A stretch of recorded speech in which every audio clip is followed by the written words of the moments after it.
अस्सलामुअलैकुम स्टूडेंट्स। इस video lecture में मैं आपके साथ शेयर करूंगा टॉपिक इम्पोर्टेंस ऑफ बैक्टीरिया। वैसे तो हम ये पढ़ते हैं कि बैक्टीरिया के बड़े नुकसानात हैं और आम तौर पर बैक्टीरिया को कहा जाता है कि ज़्यादातर जो डिसऑर्डर है वो बैक्टीरिया की वजह से होते हैं, लेकिन ऐसा असल में नहीं है। बैक्टीरिया के बेनिफिट भी हैं और हार्मफुल इफ़ेक्ट भी हैं। और असल में आपको अगर ये बात बताऊं तो बैक्टीरिया के बेनिफिट ज़्यादा हैं, हार्मफुल इफ़ेक्ट कम है। अगर हम लिस्ट बनाएंगे तो आप ये देखेंगे कि बैक्टीरिया के ओवरऑल तौर पर हमारी बॉडी में भी बहुत ज़्यादा बेनिफिट है और हमारी प्रैक्टिकल लाइफ में बहुत सारी ऐसी चीज़ें हैं, बहुत सारे ऐसे फैक्टर्स हैं जो हम बैक्टीरिया से ऑब्टेन करते हैं। तो बैक्टीरिया की दोनों बातों को हम डिस्कस करेंगे इस वीडियो में। बैक्टीरिया के बेनिफिट्स पर भी थोड़ी डिस्कशन करेंगे और बैक्टीरिया के हार्मफुल इफ़ेक्ट्स को भी डिस्कस करेंगे। तो पहले हम शुरू करते हैं बैक्टीरिया के बेनिफिट्स से कि what are the beneficial use of the bacteria. तो बेनिफिशियल यूज़ का मतलब ये होगा कि बैक्टीरिया के ऐसे फैक्टर्स बताने हैं, ऐसे इंपॉर्टेंस बतानी है जिससे हमारी प्रैक्टिकल लाइफ को कोई बेनिफिट होता हो। तो उसमें अब सबसे बड़ा बेनिफिट ये है कि हमारा जो योगर्ट है, चीज़ है, विनेगर है, अल्कोहल है, इस तरह के जो सब्सटेंसेस होते हैं इनको बैक्टीरिया की हेल्प से बनाया जाता है। जैसे प्रोडक्शन ऑफ ट्रेडिशनल फूड, इसमें ट्रेडिशनल फूड मतलब आज से बहुत सालों से ये फूड जो है वो इस्तेमाल हो रहा है। जैसे दही है, चीज़ है, इस तरह की जो चीज़ें हैं वो अभी नहीं है, वो आज से हज़ारों सालों से इंसान जो है इसको बैक्टीरिया की मदद से बनाता हुआ आ रहा है। तो ये डेयरी प्रोडक्ट्स से बनते हैं, दूध से बनते हैं, तो ये वो चीज़ें हैं जो बैक्टीरिया की प्रोसेस से बनती हैं। बैक्टीरिया इनको यूज़ करते हैं, खाते हैं, उससे वो चीज़ें फिर हमारे सामने आती हैं। तो एक तो बेनिफिट ये है कि प्रोडक्शन ऑफ ट्रेडिशनल फूड, एक तो बेनिफिट ये हो गया। दूसरा ये है कि फर्टिलाइज़र को प्रोड्यूस करने के लिए भी हम बैक्टीरिया को यूज़ करते हैं। फर्टिलाइज़र क्या होते हैं? ऐसे केमिकल सब्सटेंसेस जो अगर प्लांट को दिए जाएं तो प्लांट की ग्रोथ में इजाफा हो, प्लांट की डेवलपमेंट बेहतर हो। तो फर्टिलाइज़र बनाने के लिए हम अक्सर बैक्टीरिया को यूज़ करते हैं, क्योंकि बैक्टीरिया के जो प्रोसेस होते हैं, जैसे कुछ डेड ऑर्गेनिक मैटर है वो बैक्टीरिया को खिला दिया जाता है, जिससे पहले ह्यूम्स बनता है और ह्यूम्स जब डिकम्पोज होता है तो उससे बनते हैं फर्टिलाइज़र। तो वो फर्टिलाइज़र भी प्लांट के काम आते हैं। तो फर्टिलाइज़र की प्रोडक्शन के लिए हम बैक्टीरिया को यूज़ करते हैं। उसके बाद ऑर्गेनिक मैटर को डिकम्पोज अगर करना हो और मिनरल्स निकालने हो तो इसके लिए भी बैक्टीरिया को यूज़ किया जाता है। आपको पता होना चाहिए कि जब भी कोई ऑर्गेनिक मैटर डिकम्पोज होता है तो उससे फिर मिनरल्स अलग अलग हो जाते हैं और फिर वो मिनरल्स प्लांट रीअब्जॉर्ब कर लेता है, यानी कि प्लांट को वो चीज़ें दोबारा वापस मिल जाती हैं। तो रिसाइकलिंग के प्रोसेस में बैक्टीरिया बहुत यूज़फुल है। तो decomposition of organic material and release minerals, इस काम में बैक्टीरिया बहुत इस्तेमाल होते हैं, यूज़फुल है। इसी तरह से अगर हम आगे बात करें नाइट्रोजन फिक्सेशन की, एनवायरनमेंट में बहुत सारा नाइट्रोजन हमारे पास है मगर वो नाइट्रोजन प्लांट के किसी काम का नहीं है। तो बैक्टीरिया क्या करते हैं, उस नाइट्रोजन को कन्वर्ट करके उसको नाइट्रेट्स बना देते हैं। अब ये नाइट्रेट प्लांट के लिए बेनिफिशियल है, अब ये नाइट्रेट प्लांट यूज़ कर सकते हैं। तो बैक्टीरिया का काम क्या है? बैक्टीरिया इस एनवायरमेंटल नाइट्रोजन को कन्वर्ट करके नाइट्रेट बनाता है और फिर वो जो नाइट्रेट्स हैं वो प्लांट यूज़ कर लेता है। इसमें सबसे मशहूर बैक्टीरिया राइजोबियम। राइजोबियम एक सिम्बायोंट है जो लेग्यूमिनस प्लांट की रूट्स में रहता है। लेग्यूमिनस प्लांट ऐसे प्लांट जिनको प्रोटीन ज़्यादा रिक्वायर्ड होता है, जिनके जो सीड्स होते हैं वो ऐसे लाइन से उगते हैं, जैसे पी प्लांट है, जैसे पीनट है। तो इस तरह के जो प्लांट्स होते हैं जिनके सीड्स लाइन से ग्रोथ करते हैं तो उनको हम कहते हैं लेग्यूमिनस प्लांट। और लेग्यूमिनस प्लांट में सबसे इंपॉर्टेंट नेम है राइजोबियम। और ये वो प्लांट है जो नाइट्रोजन फिक्सेशन करता है, यानी कि इन्वायरमेंटल नाइट्रोजन को कन्वर्ट करके उसको नाइट्रेट्स बनाता है। इस प्रोसेस को हम कहते हैं नाइट्रोजन फिक्सेशन। उसके अलावा बैक्टीरिया को जेनेटिक इंजीनियरिंग में बहुत ज़्यादा यूज़ किया जाता है। जेनेटिक इंजीनियरिंग में हमें एक किसी भी डीएनए से जब हम उसके किसी पीस को सेपरेट करते हैं तो वो पीस हम बैक्टीरिया के प्लाज्मिड में ऐड कर देते हैं, बैक्टीरिया के प्लाज्मिड में, और फिर उस डीएनए को हम बना लेते हैं आरडीएनए और उस आरडीएनए से अपनी मर्जी के करेक्टर डेवलप करवाते हैं। इसको मेडिसिनल रिसर्च में ही बहुत ज़्यादा यूज़ किया जाता है इस टेक्निक को।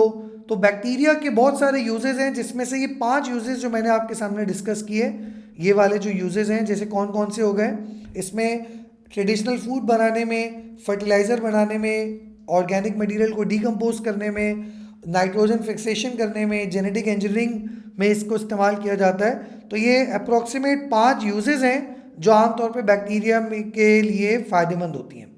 उसके अलावा बैक्टीरिया की मदद से हम बहुत सारी एंटीबायोटिक्स भी बनाते हैं। एक बैक्टीरिया है एस्चेरिशिया कोली, ये एक बैक्टीरिया होता है जो हमारे इंटेस्टाइन में भी रहता है, और इस बैक्टीरिया को इस्तेमाल करके हम एक एंटीबायोटिक बनाते हैं और उस एंटीबायोटिक का नाम है एमॉक्सिलिन। ये बहुत इंपॉर्टेंट, बहुत मशहूर एंटीबायोटिक है जो बहुत ज़्यादा शायद आपने यूज़ भी की हो और देखी भी हो। तो ये वो एंटीबायोटिक है एमॉक्सिलिन जो एस्चेरिशिया कोली की मदद से बनाई जाती है।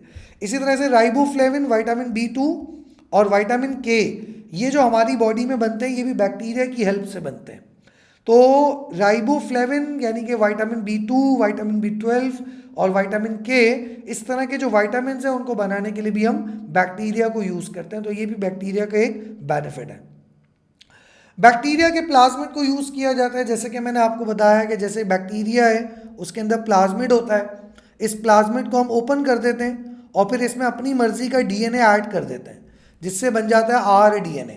अब इस rDNA को हम दोबारा बैक्टीरिया में एंटर कर देते हैं और बैक्टीरिया में अपनी मर्जी के कैरेक्टर डेवलप करवाते हैं और बेनिफिशियल कैरेक्टर होते हैं, जैसे इंसुलिन प्रोडक्शन है। अब आमतौर पे हमें इंसुलिन नहीं मिलता तो हम क्या करते हैं, ह्यूमन DNA के अंदर जो इंसुलिन बनाने वाले जीन्स हैं उनको एक्सट्रैक्ट करते हैं और बैक्टीरिया के अंदर उनको इंसर्ट कर देते हैं। तो इससे क्या होता है, बैक्टीरिया इंसुलिन बनाने के काबिल हो जाता है और इस तरह से इंसुलिन सस्ता हो जाता है, हमें बहुत इजीली वो इंसुलिन मार्केट में अवेलेबल हो जाता है। तो प्लाज्मिड को हम इस्तेमाल करते हैं rDNA टेक्नोलॉजी में, जिससे हम बैक्टीरिया से बेनिफिशियल प्रोडक्ट्स बनाते हैं, बेनिफिशियल कैरेक्टर्स जो है बैक्टीरिया के अंदर ऐड कर देते हैं और इससे फिर हमें बेनिफिट होता है, इससे हमें हमारी प्रोडक्टिविटी का जो कॉस्ट है वो कम हो जाता है। तो ये एक प्रॉफिट है, ये एक बेनिफिट है जो बैक्टीरिया की तरफ से हमें मिलता है। तो ये तो सारे हो गए बैक्टीरिया के बेनिफिट। अब हम आते हैं बैक्टीरिया के हार्मफुल इफेक्ट्स पर। बैक्टीरिया से नुकसानात क्या हैं? बैक्टीरिया से 2 बड़े नुकसानात हमें मिलते हैं। नंबर 1, बैक्टीरिया से बीमारियां बनती हैं। एक लिस्ट ऑफ डिसऑर्डर हैं जो बैक्टीरिया की वजह से क्रिएट होते हैं। एक बहुत बड़ी लिस्ट है जो पैथोलॉजी में पढ़ाई जाती है। बैक्टीरिया की बहुत सारे डिसऑर्डर्स हैं जो इंसानों को भी होते हैं, जो जानवरों को भी होते हैं, जो बैक्टीरियाज को, जो प्लांट्स को भी होते हैं। यानी कि बैक्टीरियल डिसऑर्डर में एनिमल्स भी हैं, बैक्टीरियल डिसऑर्डर में ह्यूमंस भी हैं, बैक्टीरियल डिसऑर्डर में प्लांट्स भी हैं। तो वो एक लिस्ट ऑफ डिसऑर्डर हैं, लिस्ट ऑफ डिजीज़ हैं जो एनिमल्स और प्लांट के अंदर होती हैं, जो बैक्टीरिया की वजह से होती हैं। तो ये इसका एक हार्मफुल इफेक्ट है। इसी तरह से बैक्टीरिया फूड को स्पॉइल कर देते हैं, खाने को ख़राब कर देते हैं। आपको पता है कि अगर आप फूड को किसी एक जगह रख दें और ओपन एनवायरनमेंट में रख दें और नॉर्मल टेम्परेचर पर रख दें तो 1 दिन बाद, 2 दिन के बाद कि वो फूड जो है वो स्पॉइल होना शुरू हो जाता है, ख़राब होना शुरू हो जाता है। तो ये जो फीचर आ रहा है ये बैक्टीरिया की वजह से आ रहा है। अच्छा, एक तो ये होता है ना, बैक्टीरिया ने फूड को ख़राब कर दिया तो अब आपने क्या करा, उस फूड को गर्म किया तो शायद उससे बैक्टीरिया मर जाए, लेकिन फिर भी वो फूड खाने के काबिल नहीं होता। सवाल है कि क्यों? भाई एक फूड है ना, वो स्पॉइल हो गया, अब आप क्या करें, उस स्पॉइल फूड को हीट अप करें, उसको गर्म करें, तो गर्म करने से होगा उसके बैक्टीरिया मर जाएंगे। अब क्या, अब आफ्टर हीटअप क्या अब वो फूड ईटेबल है? क्या अब आप उस फूड को खा सकते हैं? क्या अब वो फूड ईटेबल यानी कि एडिबल है? क्या वो खाने के काबिल है? तो इसका आंसर है नहीं। क्यों नहीं है? तो उसकी वजह ये है क्योंकि गर्म करने से उसके अंदर के जो बैक्टीरिया थे वो तो मर गए, मगर उसके अंदर एक केमिकल बनता है। कुछ बैक्टीरिया ऐसे होते हैं जब वो फूड को स्पॉइल करते हैं ना तो उसके अंदर एक टॉक्सिक बनाते हैं, एक जहर बनाते हैं, और उस जहर का नाम है टोमेन। ये PTOMAIN है मगर इसमें P साइलेंट होता है। तो टोमेन नाम का एक टॉक्सिक बनता है, ये एक टॉक्सिक है, ये एक जहर है जो ऑर्गेनिज्म बैक्टीरिया तब बनाते हैं जब वो किसी फूड को स्पॉइल कर रहे होते हैं। तो उस वक्त ये बैक्टीरिया, ये जहर है जो बैक्टीरिया स्पॉइल्ड फूड के अंदर जनरेट करते हैं। अब ये जो टोमेन है ये फूड पॉइजनिंग कॉज करता है, इससे इलनेस होती है, इससे डेथ भी हो सकती है, इससे मौत भी हो सकती है। तो ये ख़तरनाक टॉक्सिक है, केमिकल है जो बैक्टीरिया जनरेट करते हैं हमारे स्पॉइल्ड फूड के अंदर।